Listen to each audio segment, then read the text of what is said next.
खुलुमबाय लोगोफोर दिनै आङो गोबावनि उनाव मोनसे भिडिअ लाना फैबावबाय सम थासारि गोरोबैखाय आं नोंथांमोननो भिडिअखौ होनो हायाखै आं माने दासान्दि बिराद थांलाय फैलाय दंगासिनो दं आरोना दा बाथ्राया जाहैबाय मा एसे बाथ्राखौ लानानै रायलायनोसै नोंथांमोनजों मोनसे बाथ्रा जोंनाव सोलिबाय थादों गावजों गावब्ला जों मोसा नाथाय गुबुनजों जों जाहैबाय मा जों गावजों गावल' मोसा जानो हायो गुबुनजोंबा मा जों फेसा माने जोङो गावजों गाव जों मोसा जानो हायो खिन्थु गुबुनजोंबा जों मा जायो दाउसा जानो हायो माने गोबां बाथ्रा जों दिनै गेजेराव सोलिदों आरो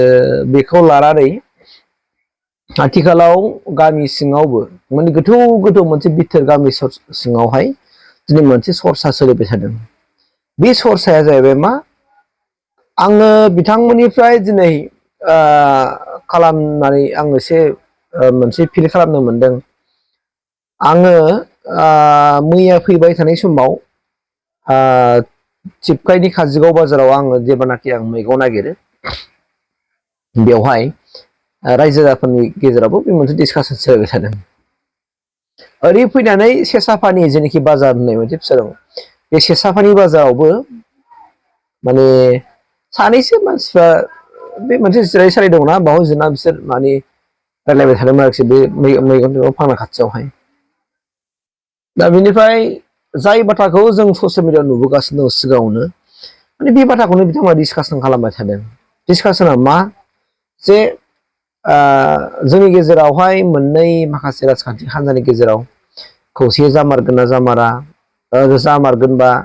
बोरै जामारगोन खारन बिपिएफनि गेजेरावबो गोबां दैदेनगिरिफोर दङ गोबां लिडारफोर दङ आरो दिनै इउपिपिनि गेजेरावबो गोबां लिडारफोर दं गोबां दैदेनगिरिफोर दङ स' बिथांमोननि गेजेराव बिबानफ्रा बोरै जालायलायगोन सेट शेयारिंआ बोरै जालायगोन बिनि गेजेराव गोरोबलायगोन ना गोरोबलाया आरो गोरोबलायोबा रायजो राजाफ्रा माने खाना जानायनि बाथ्रा बुंदों माने खाना जागोन माने देट मिन्स पार्टि जागोन माने मोननैजों पार्टियाव गोरोबलायोबा खाना जागोन आरोखि खारन मानो जों बेनिफ्राय फिल खालामनो हायो जे जोंनि रायजो राजाफ्रा खौसेखौ बयबो लुगैदों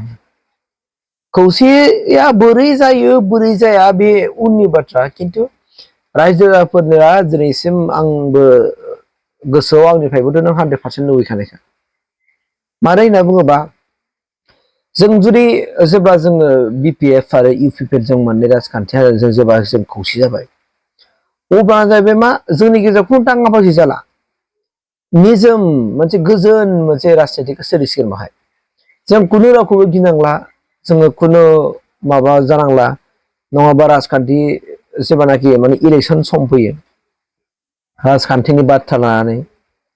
लोंनाय जानायाव रायलायनानै बुलायलायनाय नांलाय खमलाय जालायनाय बे बाथ्रायाबो जोंनि थाखाय गोदान नङा दा बेफोरबायदि बाथ्राखौ जोंनि रायजो राजाफ्रा बानाय मोनदों आंनि मोनदांनायावहाय आरो बाथावथावखौ आरो बे जाथावनाबो नङा आरो जाहोनोबो नांखाया जोङो राजखान्थिनि बाथ्रा लानानै जों गावजों गाव दान्थे जानानै नांलायनाय आरो बुलायनाय बे बाथ्राया जोंनि थाखाय मोजां नङा ओंखायनो आंनिफ्राय आंनि मोन्दांथिखौ आं नोंथांमोन शेयार खालामदों आरो आंनो 100आव 100 आङो माने लुबैयो जोंनि गेजेराव खौसेथि जानायखौ बिथांमोननि गेजेराव सेट शेयारिंआबो माने गोरोबलायनांगौ मिलायलायनांगौ खारन दिनै नोङो बिपिएफनावबो गोबां दैदेनगिरिफोर दं मोजां मोजां